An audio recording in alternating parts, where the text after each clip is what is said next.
We'll first go over the history of barbering and then move into the history and social significance of the barber shop, specifically the black barber shop, and then male socialization, past, present, and future. And of course, that segues nicely into men's mental health, and then a little about the male anatomy and health and male cancers and screenings, basically screen detectable male cancers, and then talk some about service learning projects. So our first instructor is Pastor Paul Williams. He is a retired director in pharmaceutical biotechnology and a patient advocate. He studies the role of race and ethnicity and how men experience health and medical care, and his research and insights have been instrumental in defining the direction of this program. And Dr. James Smith. Dr. Smith is a retired clinical psychiatrist and prostate health education network ambassador. He founded and served as medical director and managing partner of the Raleigh office of Carolina Partners in Mental Health Care. Dr. Smith spent 30 years with the Wake County Alcoholism Treatment Center as a staff psychiatrist and over 20 years with the North Carolina Department of Correction as chief psychiatrist at Central Prison Mental Health. He's also the past president of the North Carolina Minority Prostate Cancer Awareness Action Team, and he served in that role for over 2 decades. So with that, Pastor Paul, would you like to take us into the history of barbering? Yes, thank you very much. And Mary, are we recording this meeting? We are. Okay, thanks. Good afternoon, everyone, and we are happy to see everyone here. We're going to just take you through a brief history of barbering. We were talking a little bit before we got started about each one of us probably have our stories about barbering and how it impacted us, and remembering that barbering is an ancient profession which is recorded as part of community leadership, and the role of the body. The barber oftentimes elevated that person to the role of actually being a priest or a medicine man. During the medieval time, multiple applications were seen, and the rise of barbering through medicines where barbers and surgeons and dentists all use some of the same type of processes to address things like tooth extraction, bloodletting, cauterization, and tonsillectomy and other surgeries, along with grooming. And after the abolition of slavery, many of the freemen skilled in barbering became entrepreneurs. Barbers were also seen in their shops uh, as being legendary, doing the fact that they were doing legitimate work to help fight segregation and during the Jim Crow era. Next slide, please. So, as part of the pre-course work, the students who are going to be doing service projects, previous slide, they will have little modules. They can actually read some of the historical writings of barbering. But the art of haircutting has been around nearly as long as the dawn of day, when men is simply formed a process of decorating their hair and atonement, and practically among early living civilization back to, I guess, the pre-glacial years.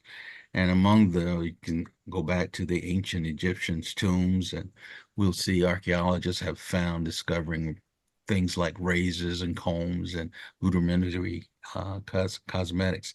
And the rise of the Romans, you can see in the Romans coins there how their haircuts were neatly groomed and shaved. The Middle Ages, the tonsure cut became fashionable for the clergy. I don't think I would wear that one in this day and time, but it looks pretty good there.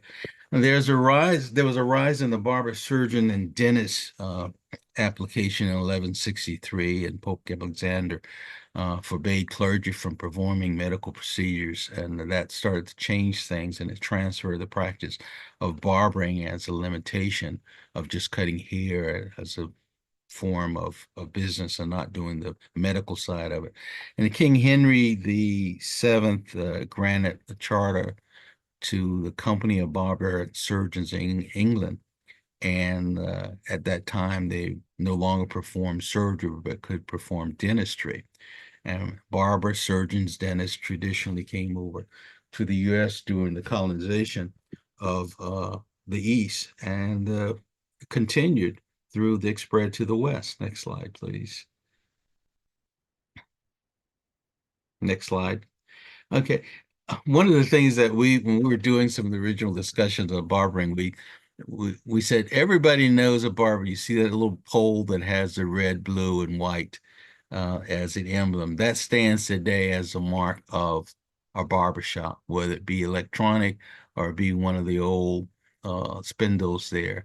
The role was to help clients recognize that when they are headed into a barbershop, and they're not going to be going through painful procedures, and that they were using the tools that had already been approved, the red that was a signature of blood, the blue veins, and the white bandages.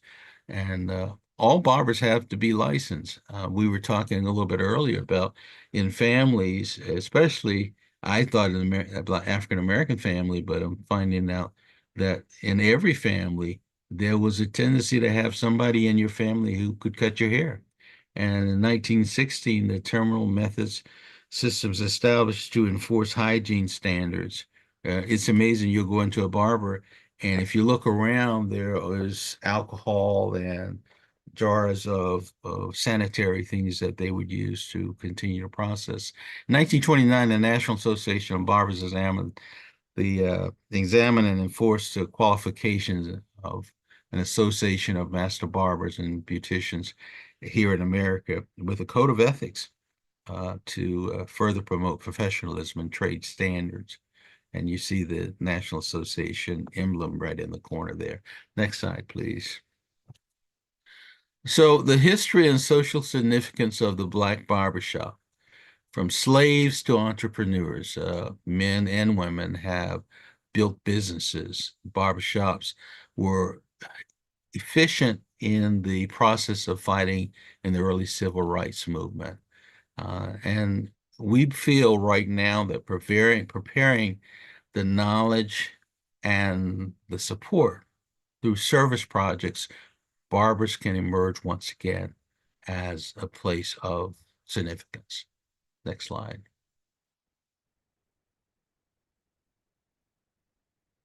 Historically, when we look at the social significance of the Black barbershop from slaves to entrepreneurship, we look at what happened from 1600 to 1850. Slaves provided personal services to their masters, were sometimes rented out, and during the hard economic times, they're bringing in additional income for their masters. And this also provided slaves with a mobility, and some to go from slave headquarters to the next.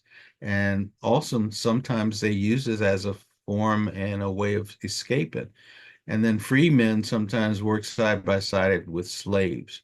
And as the spread to the west, to the north, uh, had started to even expand, it opened the opportunity for those who were left in enslavement to earn and learn a valuable trade. The foundation for building wealth in the Black community was often the businesses that were built around the barbershop are the ones that grew. In 1890 to 1950, the Black barbershop and communities survived during the Jim Crow era and during the Great Depression. The Great Migration of shops became an important factor in social hubs to finding and advice that was shared during the civil rights crisis as resources for people who were expanding and looking. Next slide, please. So as we continue to look at the social significance, the shops were already deeply rooted in Black synergy, and the psychology was rich in history and strong leverage. The case worker that broke ground for Brown versus the Board of Education was a barber. Rosa Parks' husband was a barber during the Montgomery bus boycott in 1955. And there were many meetings that were held right in the barbershop. In today's day, uh, we go to the barber and we can sit around, we hear a whole lot of political discussion, community discussion, just about any type of discussion. So in 1957, you can see there that uh, Rosa Parks' husband's licensure. All barbers are licensed when they're in their shops now, but that's one of the first that we can look at from historical perspective. Next slide, please. So, just recently, you probably remember that there was a movie called The Barbershop, and it was pretty close to being true what happened in a barbershop. The network of people that trusted information that can be easily found. If you want to find out something, and even today you want to find out something about building something, fixing something, there in that barbershop, you'll find somebody that comes in who can speak on it before you leave. And so everything is discussed. It was a free gathering place, forming friendships across generations. Next slide. So as we look at preparing for a service project, we want individuals to pick a shop in your community and decide what kind of group project you want to encourage specifically around men's health. Approach the shop owner, tell them about Movember, an annual event in November that encourages men to grow facial hair and to raise awareness of men's health issues, particularly prostate cancer, testicular cancer, and mental health. Discuss with the barber the best time to visit their shops where you will be interacting with the shop clientele, providing information, educational material, and discussing about prostate cancer, testicular cancer, and mental health.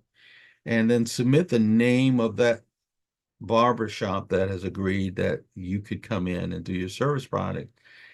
We need the contact information.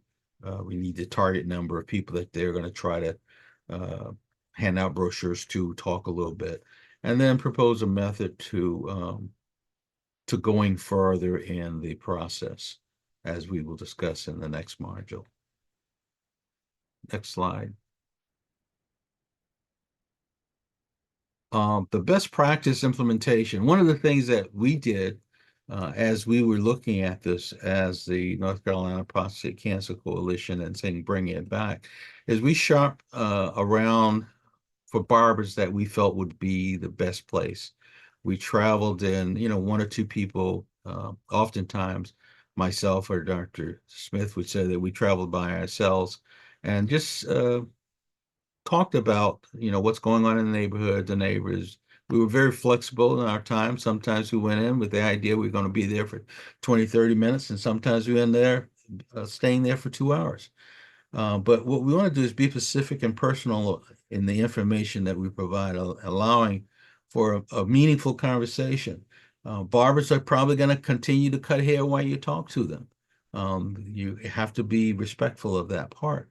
But you're developing trust and confidence with the barber as you're sitting, and Dr. Smith is going to take over and talk to you a little bit about the past, present, and future. Well, thank you, Paul. Thank you all in attendance that are going to hear our message this evening. Clearly, the barbershop being that singular place where an African American male could gather besides church now, and where the men could let their hair down.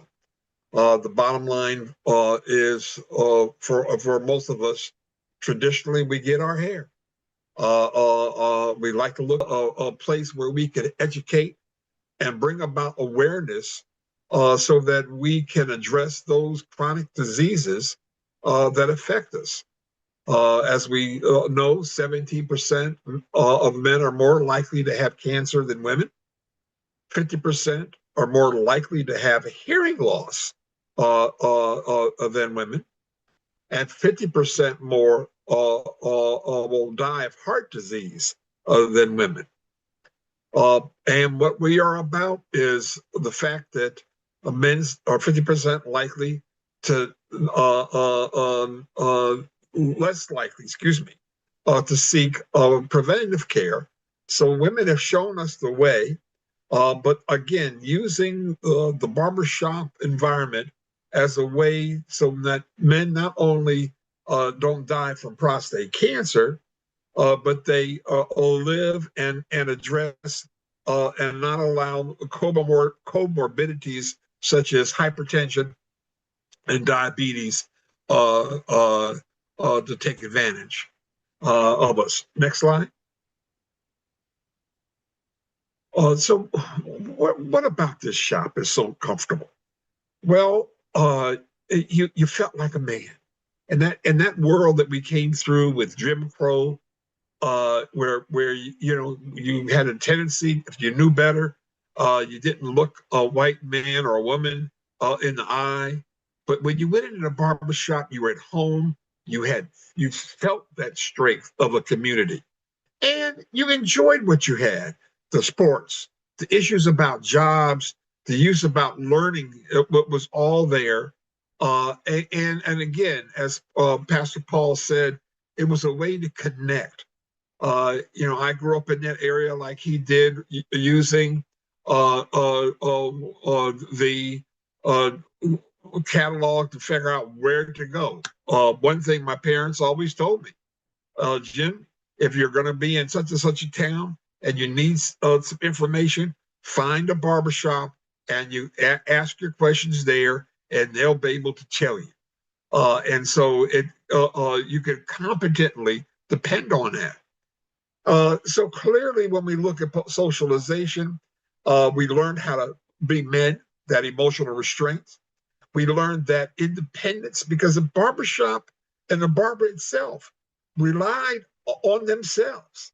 And that self-reliance was so important, and being able to meet other men in there to help build your own individual self-reliance and independence was especially important. The other nice thing about the barbershop for many of us, we met individuals in our community of purpose, position, influence, and the like. So that leadership that came, because they also needed to get their haircut. So clearly it was important for us to be there, and we learned from our peers, our senior peers, in terms of those personal relationships and social interactions. We see the barbershop as being a protector of not only the traditional male, but black men in general and men in general, because barbershops, whether they're of whatever race, have served a purpose back forever and ever and ever. Next slide, please. All right, as we continue, uh, uh, things always change. Change is always good. We might not like change, but change is good. The traditional issue of masculinity was always there. You could come across as a big man, but you also you got a chance to interact with others, so you can kind of figure out, who am I going to be? All right. That issue of gender equity and identity.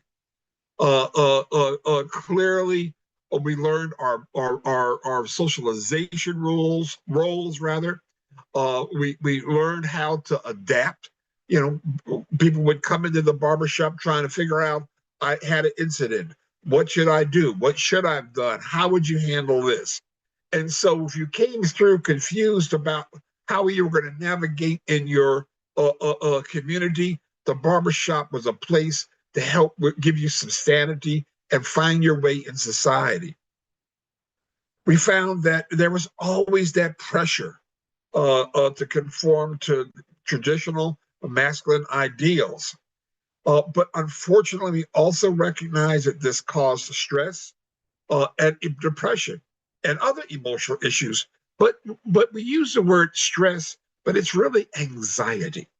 And so we were able to see how where can we get help with that.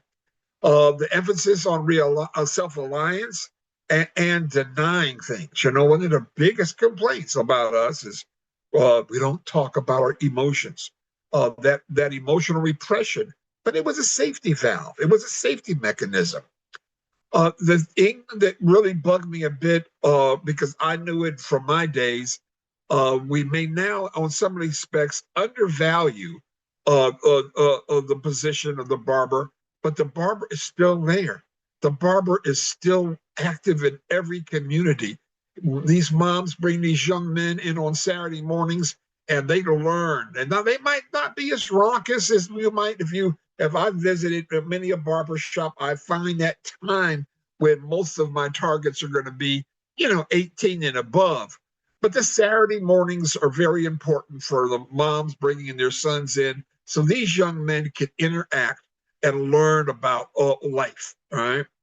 But again, the importance of avoiding generalizations. We're not all the same, but we have a lot of diversity and a lot of different ideas and a lot of different experiences that help us be who we want to be.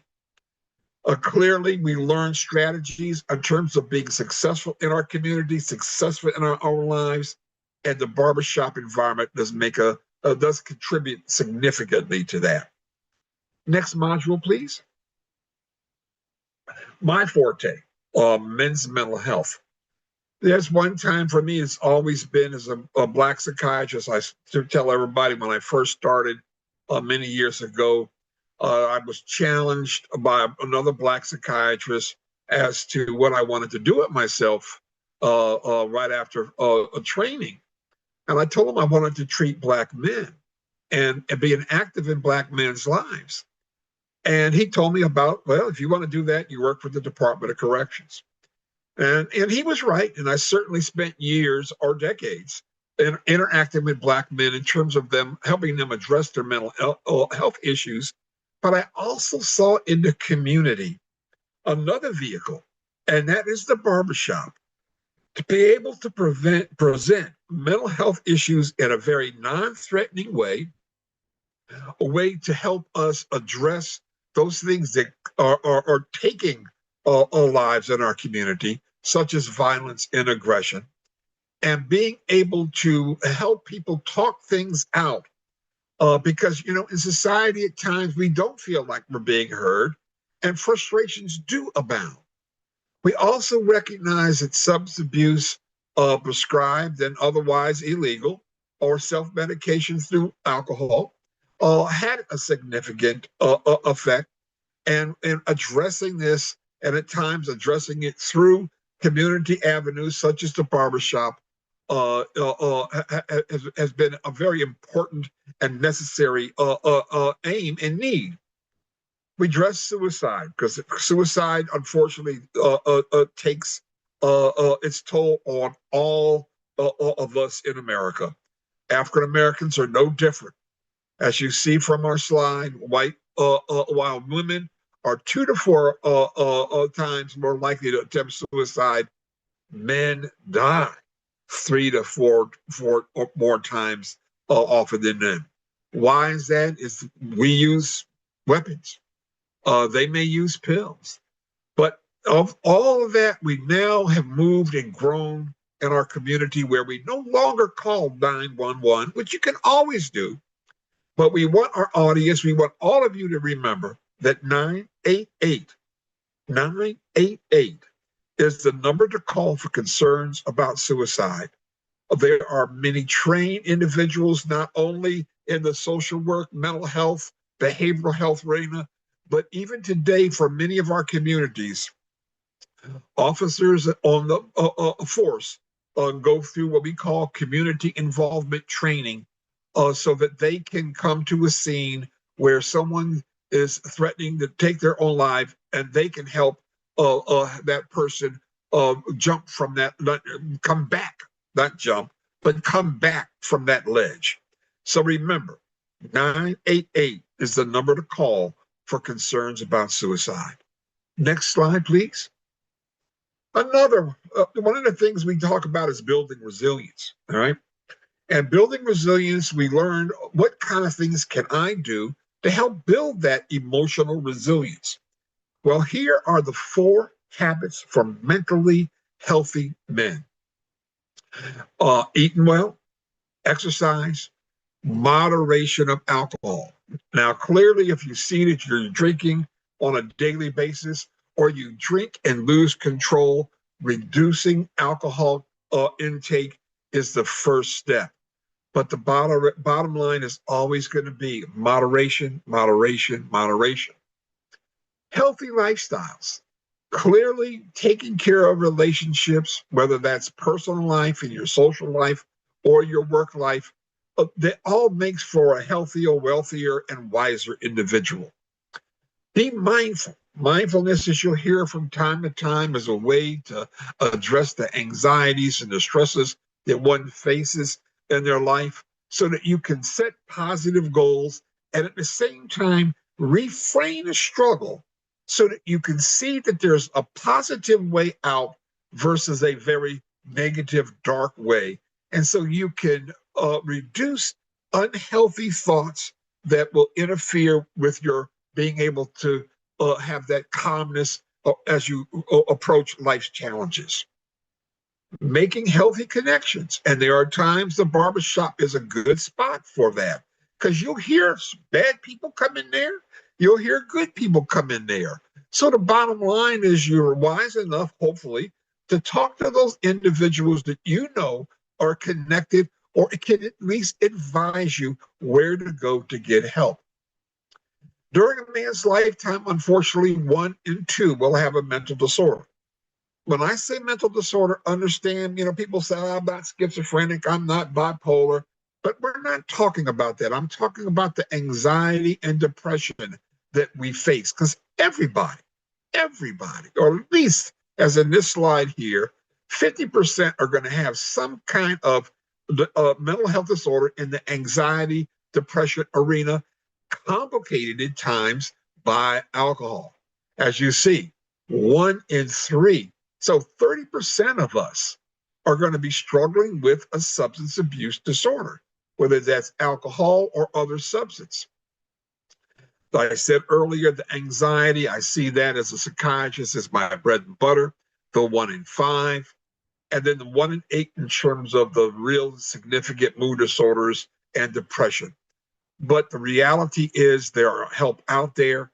And again, remember, if you feel like you're getting to a dangerous point or you have a loved one headed in a wrong direction, 988. Next slide, please. All right, now this is an interesting one that you can find at the website that you see on the screen. These are opportunities to hear conversations on how you can handle a situation. As you see from the first one, you've noticed that someone is withdrawn and obsessing.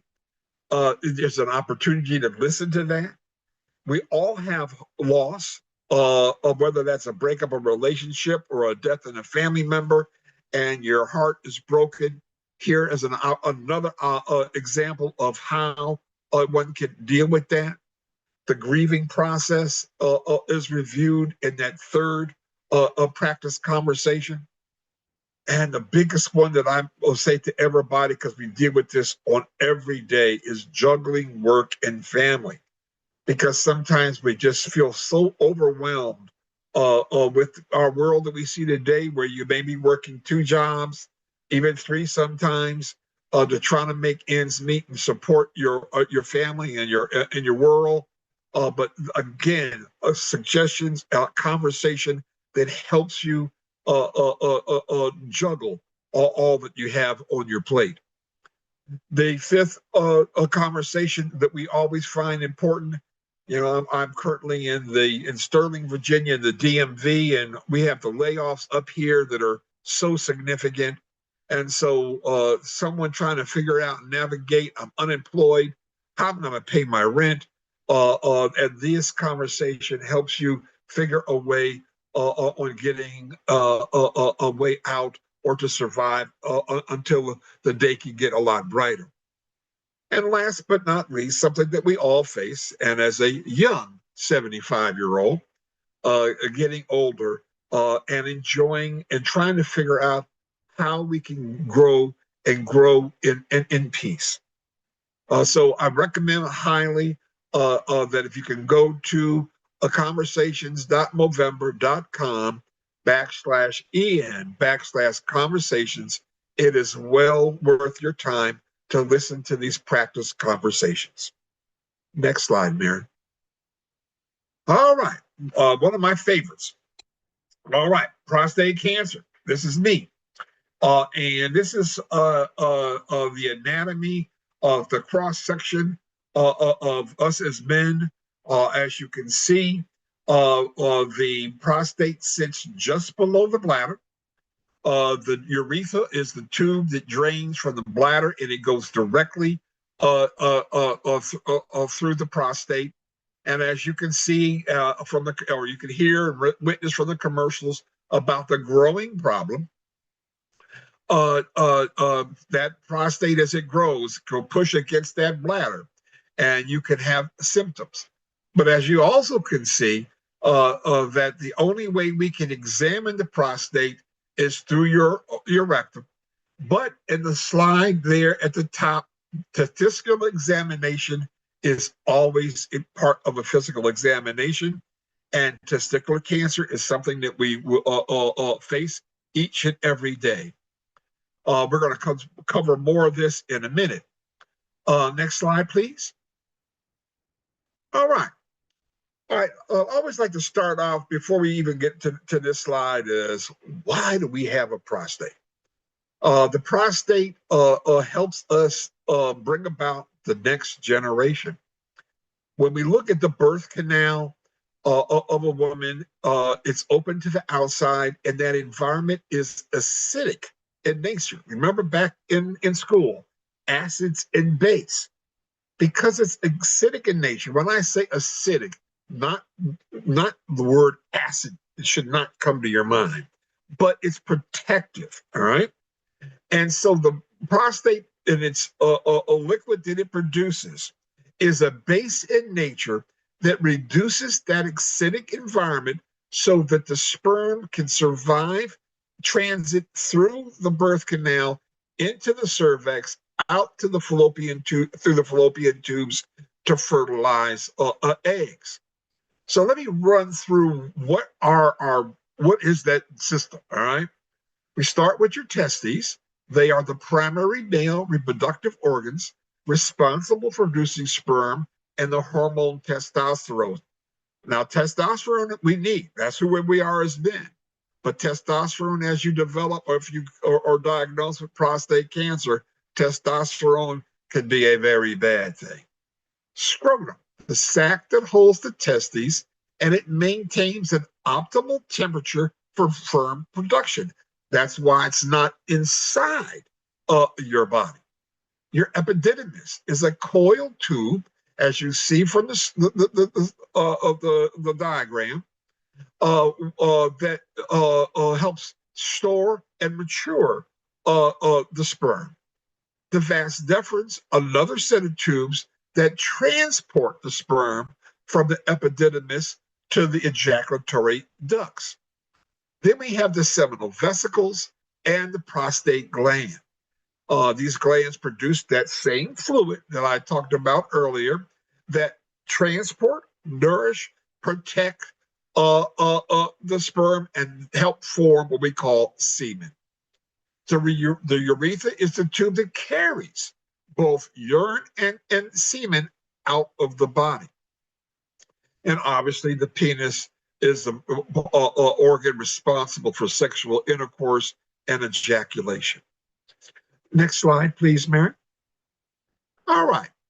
Both the prostate and the testes are part of the reproductive system. Obviously, the testes are the primary male reproductive organs, again, responsible for producing sperm and the hormone testosterone. The prostate gland produces fluid that nourishes this. All right. The prostate health is something we all have to address because having urinary dysfunction can cause us a great pain. But the reality is, because of how that urethra runs through the prostate as it grows, because when you look a little back through your anatomy, we don't start seeing the prostate really start to grow until you're in your 20s. But once you hit 35, 40, it will keep on growing. And so it may start out as a pea and look like a golf ball over years of passing. So it's something that is the number one cancer for us. And if that cancer spreads, we are in trouble. So prostate and testicular cancer, unfortunately, can commonly spread through the lymphatic system. And that system will unfortunately impact other organs and bones. Next slide. All right. A common topic is urology. Urologists are physicians that specialize in that part of the body, or whether that is the bladder, kidneys, prostate, testicles. They treat conditions such as erectile dysfunction, premature ejaculation, kidney stones, urinary tract infections, and other conditions of the bladder, such as overactive bladder incontinence. And clearly, for us, as we are in this world of Movember, prostate cancer, and what we call BPH, benign prostatic hypertrophy, and prostatitis. We're going to see a video that talks more about this along with the anatomy. Next slide, Mary. All right. Self-exams, blood tests, and clinical exams. Just something a little funny. When I was in North Carolina, and he's still a very good friend, Dr. Leroy Darks of UNC, physician, who is the current president of the North Carolina Minority Prostate Cancer Awareness Action Team in Raleigh. He and I were partners in crime, and we would visit many health fairs, organizations. But there was one event with CIAA, or it might have been MEAC, but it was a basketball tournament, and it was at the Raleigh a big arena. And we had our table out there, and Leroy and I were talking it up, trying to get people to take our information. And a gentleman says to me, and Leroy, I check mine all the time. And we looked at each other and we chuckled. And we said, sir, are you sure about that? He said, oh, yeah, I check it all the time. What he was checking was his testes. He was not checking his prostate. All right. Yes, the testicular exam is self-done, but the digital rectal exam needs to be done by a qualified a medical provider. Then that could be your nurse practitioner, that could be your physician assistant, your primary care doctor, or your urologist. In terms of blood tests, things were revolutionized many decades ago when a scientist came up with a blood test called the PSA. And that is prostatic specific antigen. This is a blood test that we use as a baseline to know where we are. This baseline, because there's no normal blood test, no normal level. The blood result varies from age to age. But what we're worried about more than anything, for example, say this year you get your PSA blood test, your score is say 2.0. A year from now, when you repeat it, because you're over 40 and you know as a Black male with a history of prostate cancer that you should be having your digital rectal and your blood test every year. So that following year, say 2026, you would not expect that blood test to be any more than 2.0 or 2.1. If you arrive to your doctor's office a year later and that blood test is going from 2.0 to 2.8, that rate of change, or we use the word velocity, is of concern. And clearly, if you have something increase that much in a 12-month period, we are recommending that you seek out first a repeat PSA, and second, a referral to a urologist who is qualified to do an excellent digital rectal exam and follow up or whatever is clinically necessary. That could include a scan, it could include a biopsy, whatever the urologist deems appropriate. And this day and age, we know that this is a very significant situation because screening is so important. As you just know, or you may or may not know, but you should know that just last week, former President Biden rang the bell. He was diagnosed with stage 4 with metastatic disease to his bones, and he went in for significant treatment and radiation treatment and rang the bell of success as he walked out of the hospital. So screening and treatment is so significant. And for what we're talking about, for everybody that's involved or seeing this today, if you're 35 years old with a history of your father, grandfather, uncle, or brother with prostate cancer, we want you to get a digital rectal and a PSA starting around the age of 35. If you have no family history and you are African American, all right, we want you to start that screening journey at the age of 40, both a digital rectal and the PSA. Now, when we tell people about the PSA and the digital rectal, with the PSA, if you know you're going to have that blood test done, the blood test needs to be done prior to your doctor doing the digital rectal exam.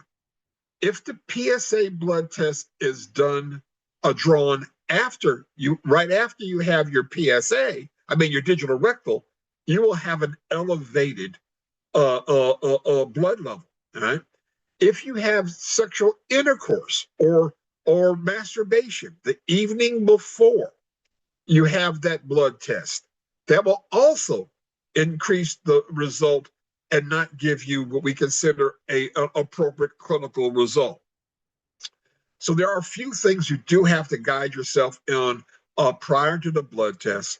Now, the American Urology AUA Academy, they recommend the PSA alone now for screening, and they want the urologist to do the digital rectal. But I just want to put a word in for the digital rectal and its importance, because we have members of the Prostate Cancer Coalition in North Carolina and members of the action team that had no change in velocity in terms of their PSA, but on digital rectal exam, they had nodules of significance, and that led to referral to a urologist and a biopsy and the diagnosis of a prostate cancer being made. So it is extremely important for the blood test and the DRE.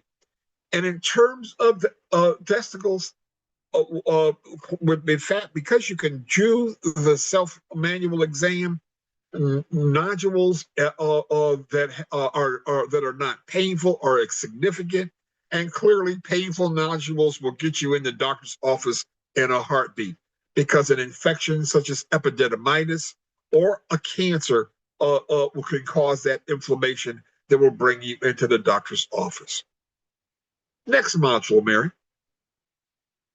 All right.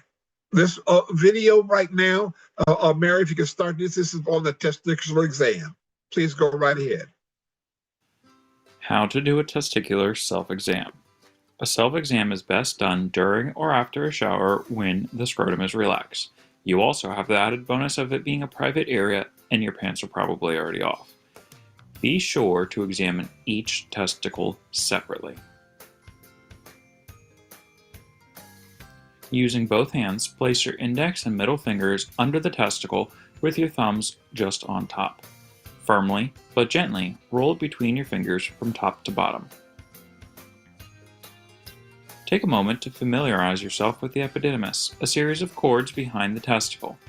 If you know what this structure feels like, you won't mistake it for a lump.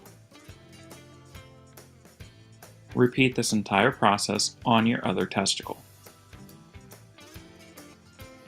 Any abnormal lumps or bumps should be checked out by a doctor as soon as possible. With the exception of the structures of the epididymis, your testicles should be relatively smooth. It is normal for one testicle to be larger than the other. The lump that you may find does not have to be painful for it to be a concern. Don't be afraid or ashamed to talk to a doctor about any concerns. It would truly be nuts not to make that call. Repeat this self-exam monthly. Do you need reminders? Send a text message with @self-exam to 81010.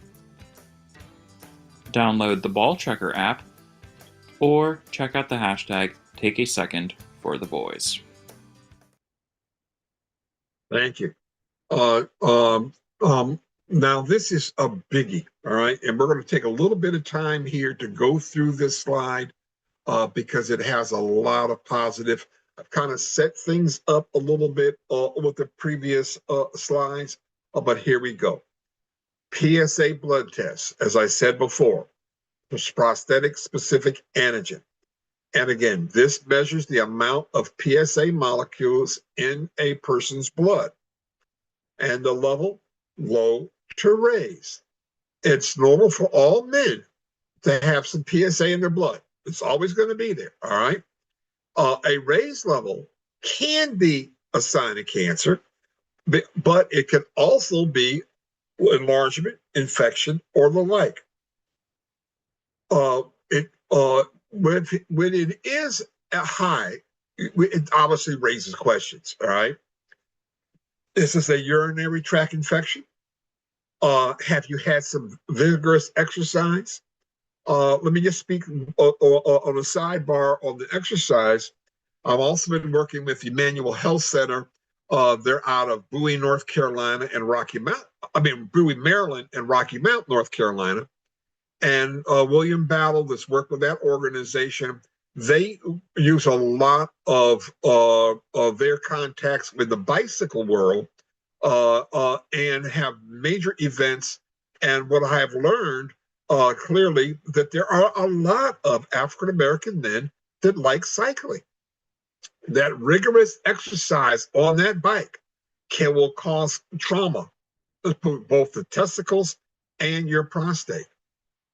We also, as I said earlier, prostate stimulation, such as recent ejaculation after sexual activity, will cause an increase, and again, a false high level. Other prostate problems, or whether we talked about prostatitis, which is an infection, or benign prostatic enlargement, can also bring about an increase in the PSA level. So if you have a raised PSA, it doesn't necessarily mean that you have a cancer, but you should talk to your doctor about the results, and because it means something, all right? So when you have a raised PSA, that possible follow-up is always going to include a repeat PSA, a physical examination, and additional tests. Some of those additional tests are listed on the slide here: the PHI, the 4K score, the multi-MDX, the XDX, and the PCA3. Now, these are tests that your urologist will know all about. And so there's going to be a time when you have a situation like this, your primary care doctor should probably refer you to a urologist to get the best possible evaluation. And remember, we talked about where the PSA molecules are. Clearly, we'll find the PSA primarily in your blood system, but we're also looking at how all that impacts your kidneys and your bladder. Next slide, please. All right, now this is going to be a video that I will also am very proud to present. Dr. Leroy Darks, again, the current president of the North Carolina Minority Prostate Cancer Awareness Action Team. Leroy does a demonstration examination in this video that is well worth it, and I never fail when I present in front of an organization or audience, I go through this exam. Mary, would you be so kind as to click and start the video? Hello, my name is Dr. Leroy Darks. I'm the Medical Director at the Rec Senior Health Center, and I'm also one of the Board of Directors for the Prostate Cancer Coalition of North Carolina. What I'd like to do is to demonstrate to you, or to help you understand a little bit about the digital rectal examination.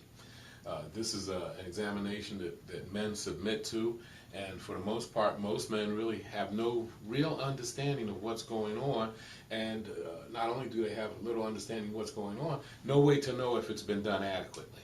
And so hopefully in the next couple of minutes I'll help you understand why we do this examination, what we're looking for, and help you provide you some insights so that you will know if you have been adequately examined, and you may or may not need to discuss that with your physician or medical professional who is doing your examination. To begin, of course, it's a good place to start. Let's talk about normal anatomy. Because if you understand the anatomy, you'll understand why it is important that we do the digital rectal examination the way we do. This is a side view, and I'll orient you. This is the front of the body. This is the back of the body. Okay? And you can see this here is the bladder. The tube that drains the urine from the bladder to the outside through the penis passes right through this tissue here, and that is the prostate. Okay, you have the prostate, you have the pelvic bone in the front, fatty tissue, and you have this cavity, which is the rectum behind the prostate. So you can imagine, if we were going to examine this organ, the only way we can really get to it, to examine it, would be through the wall of the rectum. Okay? Now, let's switch down to another view, which actually demonstrates an examination of the prostate. And I'll orient you again to what you're looking at. This is the bladder on top. This is the tube that drains the urine to the outside from the bladder, and this is the prostate again. As this tube passes through the substance of the prostate gland. The difference here, they're showing a little bit of the seminal vesicles, which also contributes some of the bulk of the volume of the ejaculate, and that sits in close proximity with the prostate, and that's what they're demonstrating here with this yellow structure. So you have the prostate. Now notice your relations. Here's the pelvic bone in the front, here's the prostate, here's the rectum in the back, and here we have the examining gloved finger in the rectum, and it's examining the posterior or the back portion of the prostate. Interestingly, the only part of the prostate that we are able to examine when we do this examination, because of its location, is the posterior or the back portion of the prostate. Interestingly, again, most of the things that are dangerous and that appear in the prostate that are cancerous will begin in this portion of the gland that we actually have access to. And I find that fascinating when you really think about why are we only able to examine the part of the prostate where most of the problems begin that we would need to find. Okay? Most dangerous thing we could find on a prostate examination is a nodule. Okay, we know that half of those nodules will turn out to be cancerous, and if we find a nodule in a man who has a normal PSA, that could turn out indeed to be the most dangerous cancer that they could have, and be one of the types of cancers that might actually be fatal to a man if not detected and not adequately treated. So the digital rectal examination is an essential part of reducing the mortality from prostate cancer. Okay, so here you see, again, just so we put it in perspective, the examining finger in the rectum examining the posterior portion of the prostate. I said that the most dangerous thing we could find would be a nodule. And I said that as part of this presentation, I would leave men with an idea or a way of knowing that they have been adequately examined, because many men are aware that this finger has gone into their rectum, but very few men are actually aware when their prostate is actually being examined. How do you know when your prostate is actually being examined? Well, you can feel it. Okay? And what does it feel like? Well, the best way I could do that on a video is to make you aware that every guy, every person has their own handy model. Now, Mary is stopping of this, and we're going to go through it right now. Right? Allow me to continue. We ask folks to look at your hand. We move your thumb in. This is the consistency of a prostate. This is almost the same size as a prostate gland. Those of us that have been in the military, we talk about a finger wave, all right? That digital rectal exam, and so that of physician, nurse practitioner, or PA would enter through the rectum, come to that, here's your prostate gland, and we divide the prostate into 6 quadrants. So each quadrant is felt. So 1, 2, 3, 4, 5, 6. So that's that what they call that wave, but it's back and forth. But we're pressing down in each area so we can feel anything abnormal, such as a nodule. So if we go to our first knuckle here on the side, this knuckle is that hard nodule that we have concerns about. If I feel that nodule on physical exam, I'm concerned about cancer, and that's going to be an immediate referral to a urologist. If we come over past the knuckle to the soft part, what we call this the anatomical snuff box, and that's soft and boggy, that's going to indicate to me that prostate may have been affected by an infection, and it's giving me that boggy, soft push. Remember, if you have a digital rectal and you felt like the doctor was in and out, all right, and you did not feel those feels that what I'm talking about, as you're seeing me do now, you received an inadequate exam, all right? It's like going to the Jiffy Lube, having the oil changed, and keeping the same dirty filter. And so it's important to understand that a digital rectal exam like that is always going to be solid if you do it the correct way. So to wrap things up, Mary, was that the last module?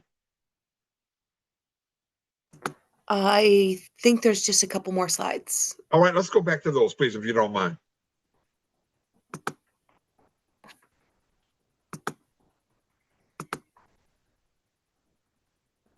While she's doing that, clearly, you in the audience may have some significant questions. Those of us as part of the Prostate Cancer Coalition in North Carolina would love to interact with you in a way to answer all of those questions. Module 7.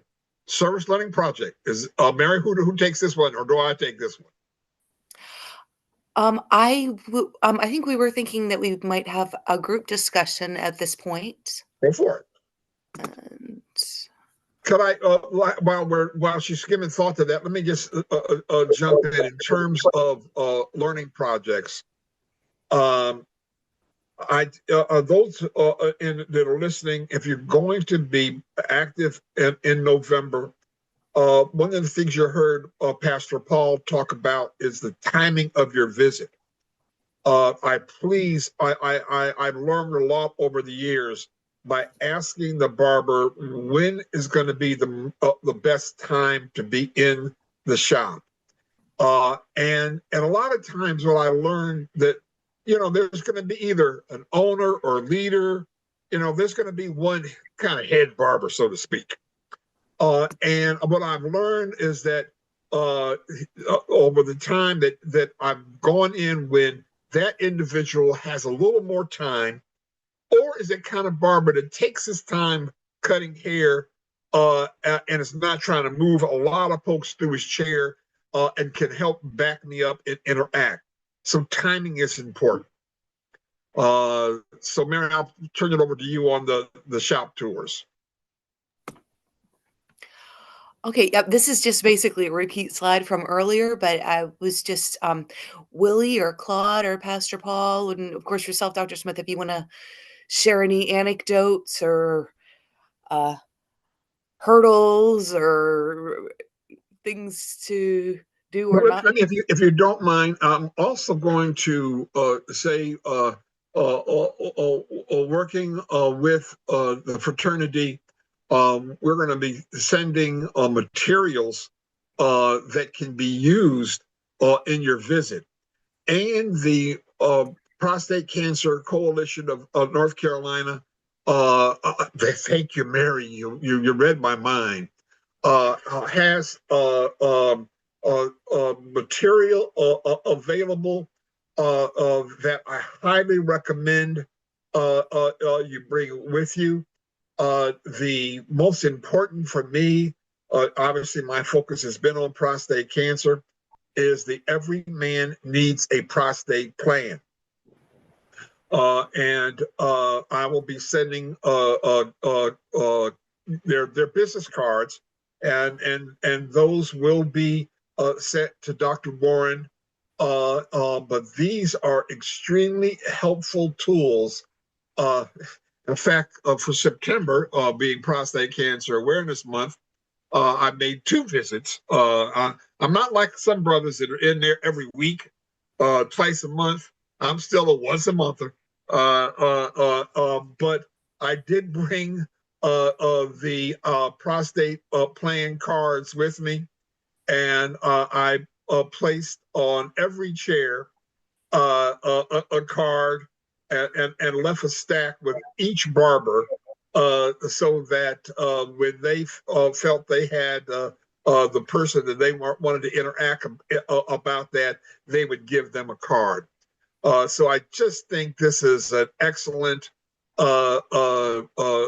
tool, as well as the shower card for examining for testicular cancer, and the Get the Scoop on managing stress.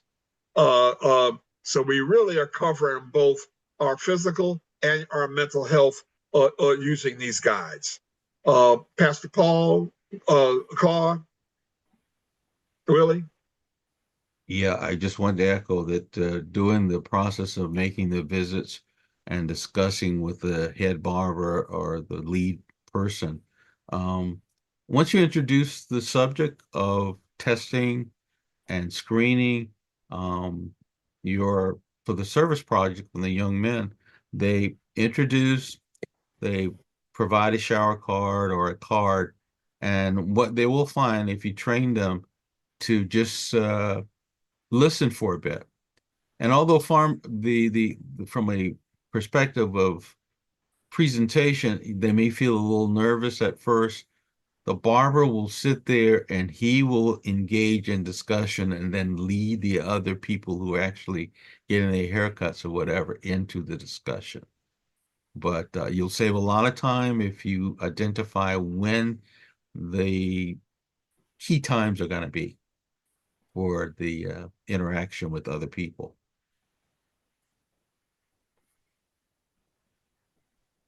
Okay, great. Let me just add one more point. Obviously, many of us have done this a lot over the last decade or two. Not that I say that. Um, One thing I have learned, you're going to find men that are survivors from prostate cancer that have really dug into it. Right? We didn't talk about clinical trials today, but they're so important. But one of the things that I've always tried to stress, I remember a situation, I had a gentleman with me, and he was just over the top in terms of the scientific nature of some of this material related to prostate cancer. And I could see the brother's eyes rolling up in their head. So don't get too heavy. Please, please.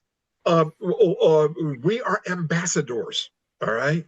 We're in their house, all right? And when you are that ambassador, go, Paul, maybe somebody, there was a Go. comedian that always said, know your room or something like that. I can't think of who it was, all right? But know your room, please. Know your room. Paul, Yeah, Paul. be very, very cognizant of everybody that's there. You're going to have people who are not looking over and they're listening into your conversation, but they're not participating. And then you'll get to the end and they will make a comment.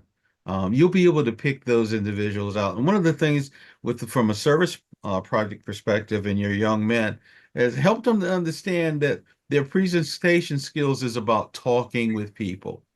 You're going to give them such an advantage as was a tool and moving forward because they're going to be learning presentation skills.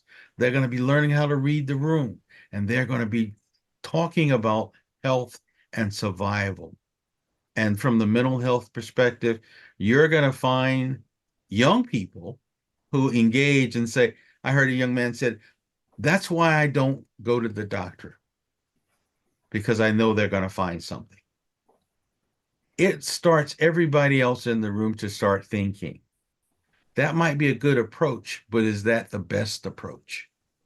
And as Dr. Smith was saying earlier, from a emotional and mental health standpoint, we are providing opportunities for individuals to engage.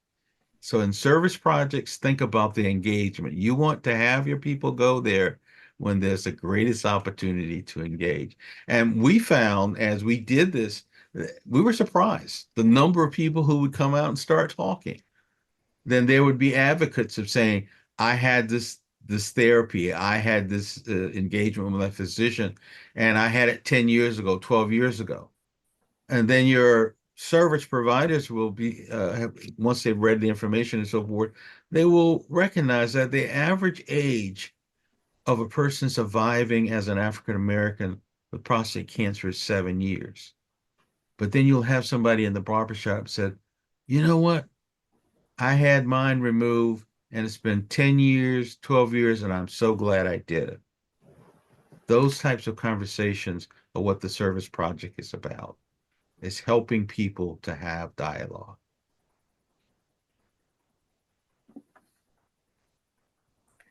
Excellent.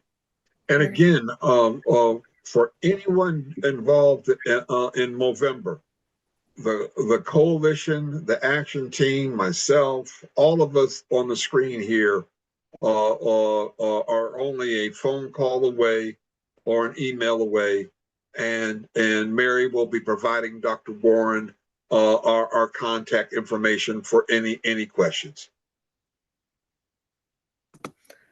Hey, thank you, everyone. And I did put in the chat just a quick post-course assessment so we can make sure that we did a good job conveying the salient points through this presentation. So if you wouldn't mind, and then if you want to give us a little information about where you plan to go, what you plan to do, so we can figure out the best way to provide support and advice if it's needed or desired.